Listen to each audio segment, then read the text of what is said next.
Friends, welcome to your own YouTube channel. In the last video, I started this chapter, lesson 10, The Storm at Night.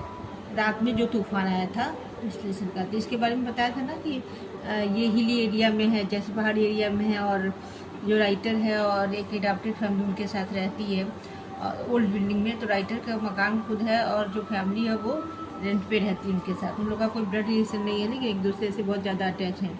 तो building भी काफ़ी old है और रात में जब तूफान आता है तो बहुत ही तेज़ होता है वो तूफान, जिस वजह से उनके छज्जे वज्जे उड़ जाते हैं और पानी टपकने लगता है। ठीक है, तो आज उसका नेक्स्ट पार्ट में यहाँ पे पढ़ाऊँगी कि कैसे वो पानी एंटर कर जाता है उनके रूम में और छज्जे उड़ जाते हैं, तो वो लोग इतनी कठिनाइयाँ फेस करते हैं। Dolly and her brother hurriedly picked up armful of books and carried them into their room. Dolly, वो जो राइटर है, उनके रूम में जो ऊपर बिल्डिंग में लोग रहते हैं, वो लोग क्या करते हैं, अपना लड़की का नाम डॉली है और उसका भाई हर्डली में तेज़ी से आर्मफुल पूरे हाथ में, मतलब ऐसे पकड़ के कैरी करके बुक्स लेके आते हैं और दूसरे रूम में उसको रूम में शिफ्ट करते हैं तेज़ी से, जल्दी जल्दी दोनों। The floor was wet means गीला, so the books had to be piled on the bed. Piled means ढेर, पूरा जो नीचे का एरिया है वो तो गीला हो चुका है, तो बुक्स को उठा के कहाँ रख देते हैं सेव करने के लिए, बेड पे रख देते हैं। जहाँ भी बेड ऊंचाई पे, बेड थोड़ी ऊंचाई पे होती है तो वहाँ पे रखते जाते हैं। Suddenly a large field rat leapt on to the desk, और अब अचानक से एक फील्ड में, मतलब जो घर में रहते जो है वो छोटे होते हैं, जब फील्ड में खेतों में रहते हैं वो बहुत बड़े होते हैं। रन करता है तेज़ी से उसी डेस्क के पास से, क्योंकि बुक्स वगैरह रखे तो वहाँ पे रैट रहते हैं, माउस रहते हैं। Dolly squealed and run for the door. Dolly खूब तेज से चलाती है, शाउट करती है और डोर के दरवाजे की तरफ भाग जाती है चूहे को देख के। नॉर्मली बच्चे ऐसे देख के डर जाते हैं। It's all right said Mukesh and her brother. Mukesh उसका डॉली का ब्रदर होता है चलो ये सही है, कुछ बात नहीं, यहाँ पे चूहा है तो कोई बात नहीं है। He is also looking for shelter from the storm. वो आज भी वो भी शेल्टर, मतलब ढूंढता है रहने का जगह स्टॉर्म से बचने का, कि किधर साइड हम लोग जाके बैठे जिधर पानी ना आए, हवा तो आ ही रहा है, पानी ना आए। 2 rooms were now roofless. Roofless means 2 room का छत जिसका उड़ जाए, तो 2 रूम का छत उड़ चुका है क्योंकि बिल्डिंग काफ़ी ओल्ड है, तो 2 रूम तो रूफलेस हो गया, तो वहाँ पे पानी तो परमानेंट गिर ही रहा है, जैसे ओपन एरिया में गिरता है। We saw flashes of lightning and then the light went out. अब देखिए, जब रूफ खुल गया तो क्या हो गया, बिल्कुल ओपन एरिया हो गया, तो जो बिजली कड़कती है ना वो भी दिखाई दे रहा है, कभी जल रही है, कभी तेज़ी से लाइट आ रहा है बिजली कड़कने का, और कभी चला जा रहा है, जैसे हम लोग के ओपन एरिया में दिखता है ना, विंडो से देखते हैं हम लोग रूम खोल के। The children's father had already found a lamp and we went on moving books. Children के बच्चों के जो पापा होते हैं उनको भी, वो भी किसी तरह से एक लैम्प अपने घर में ढूंढते हैं, और सब लोग बुक्स लेके अपने अपने प्रीशियस सामान लेके papers and close to the children's room. बच्चों का रूम जो है वह सबसे ज़्यादा सेफ़ है, वहाँ पे वो रूफलेस नहीं है, वहाँ पे सब सेफ़ है, बस नीचे ही पानी आया हुआ है, तो लेके उस बच्चों वाले रूम में लेके जाते हैं पेपर्स भी, बुक्स भी, और भी जो प्रीशियस सामान है। Our feet were freezing. अब देखिए हिली एरिया है तो ठंडा तो वहाँ पे बहुत होता है, अब बारिश आ गया, बारिश का पानी अंदर आ गया, तो क्या फ्रीजिंग मीन्स जमने टाइप का हो गया हमारा पैर। पैर को कहाँ चलेंगे तो वॉक तो हमको नीचे ही करना पड़ेगा ना, तो बिल्कुल फ्रिज जैसा, बर्फ जैसा महसूस हो रहा है। हाँ, क्या पैर। Tables and chairs were piled high with books. Table और चेयर, भाई टेबल चेयर भी ऊँचे हैं, बेड भी ऊँचे, सब पे बुक्स उठा के सब पढ़ने वाले हैं बच्चे, और तो वो बच्चे भी और जो उनके पेरेंट हैं, जो राइटर है सब, तो बुक का पूरा ढेर बना के टेबल चेयर्स पे रख देते हैं। The bed were pushed into the driest corner of the children's room. अब देखो बौछार, जो कहते हैं ना पानी की तेज बूंदें किधर से आ रही हैं, तो जो टेबल और चेयर है बेड है उसको किधर कर देते हैं, डायरेक्ट में सूखा एरिया जो है बच्चों के रूम में उधर के साइड पुश करके धक्का दे के साइड में कर देते हैं। We spend the rest of night huddled in blanket and quilt. Huddled means देखिए sit close together to be warm. अब ठंडी का मौसम है तो ठंडी है, हिली एरिया है, तो एक दूसरे से सट के पूरी रात मतलब जो रात बची हुई है, आधी रात को आई हो तूफान या 12 o'clock आई हो, 10 o'clock आई हो, उसके बाद जो बचा हुआ तो सारा अरेंज करने के बाद वो लोग एक पास इकट्ठा होके ब्लैंकेट में, कंबल में और क्विल्ट में, रजाई में एक साथ बैठ जाते हैं। While the storm blue outside, जब तक कि बाहर की तरफ तूफान चलता रहता है, वो लोग के साथ हो सकती है हवाएं चल रही, बारिश हो, तब तक वो लोग ऐसे बैठ के रात गुजारते हैं। स्लोली द विंड स्टॉप, धीरे धीरे विंड जो हवा है वो रुक गई। And it begin to snow, और उसके बाद स्नोफॉल होने लगा। हिल एरिया में तो यही होता है ना कि तूफान आएगा, बारिश आएगी, स्नोफॉल भी होने लगा।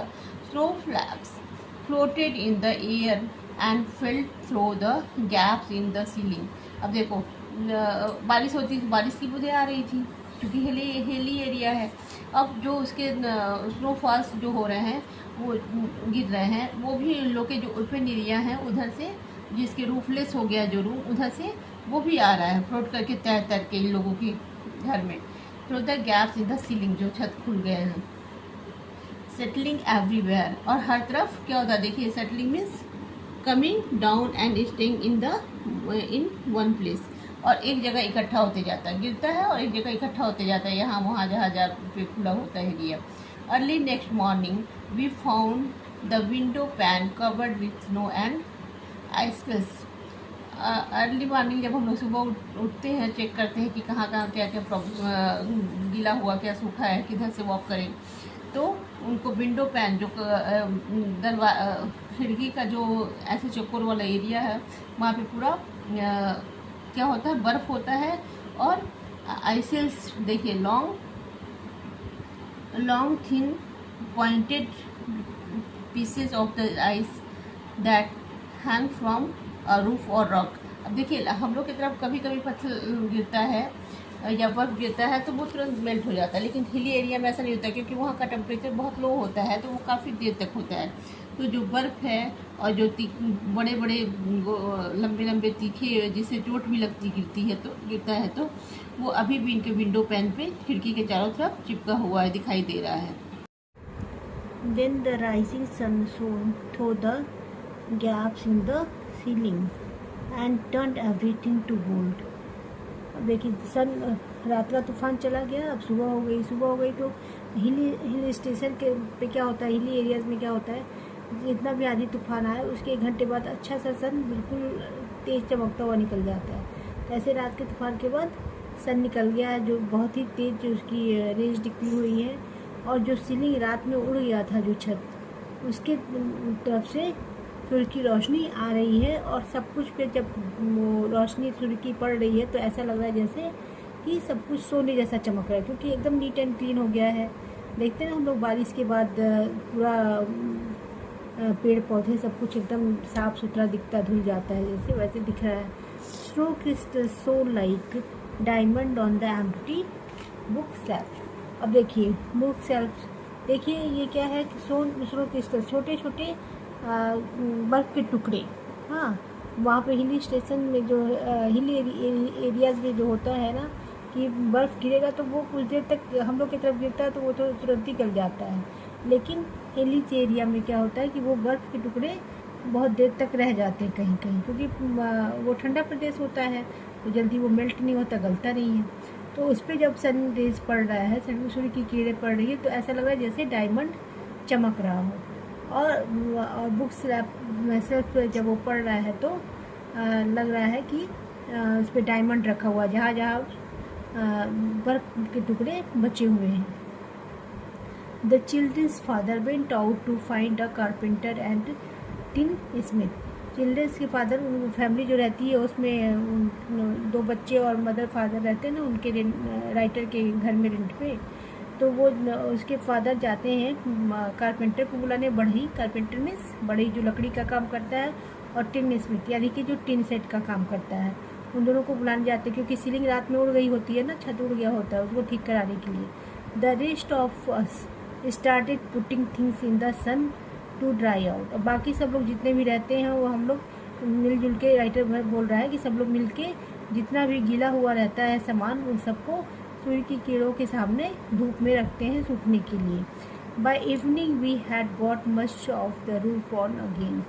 शाम होते होते हम लोग के छत पर से जो सीलिंग उड़ गया था वापस से सही हो गया और बिल्कुल ठीक हो गया।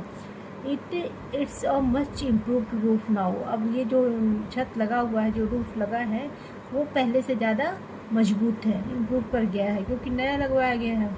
And we look forward to the next storm with confidence. तो अब हम लोग देख रहे हैं कि अगला तूफान जब आएगा तो हम लोग के साथ ऐसा कुछ नहीं हुआ, क्योंकि हिली एरियाज़ में तूफान आना कोई बहुत बड़ी बात नहीं होती। वहाँ हर एक 2 घंटे 4 घंटे में कभी भी आ सकता है, ये पता नहीं है कि कब तूफान आ जाएगा।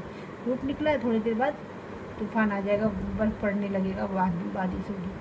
ठीक है, तो ये इस चैप्टर को आप लोग अच्छे से पढ़ लीजिएगा। And the next chapter I will teach you exercise of this chapter. Okay, have a wonderful day and you all like and subscribe my channel. Thank you.